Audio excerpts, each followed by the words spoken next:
শেখ মুজিবুররে 1975 সালে হত্যা করা হলো।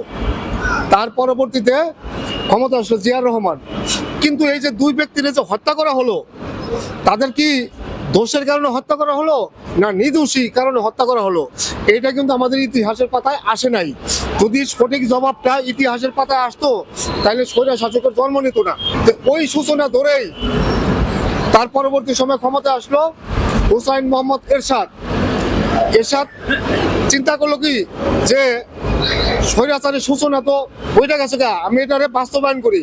উনি বাস্তবায়নের জন্য ক্ষমতা আসার পরে একাধারে 9 বছর সে শাসন ব্যবস্থা শুরু করলো। তারপরে চিন্তা করলো যে না, এই লোকটা রাখা যাবে না, এই লোক স্বৈরাচার, মানে ওখান থেকে স্বৈরাচারের প্রকাশ পাইলো। তারপরে বিভিন্ন দল আন্দোলন করে পরবর্তী সময়ে আর এক দল আসলো। তো এইভাবে ধাপে ধাপে 2-3 বার আবার মোটামুটি গণতন্ত্রটা মোটামুটি উজ্জীবিত ছিল।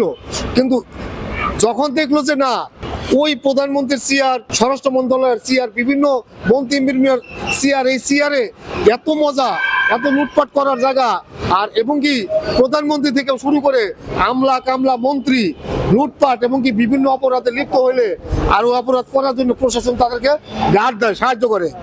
তো এখন চিন্তা করলো কি যে না, আমরা একাধারে ক্ষমতায় থাকবো। তো তখন থেকে এক দল আর এক দলের প্রতিপক্ষ শত্রু হওয়া শুরু হইলো।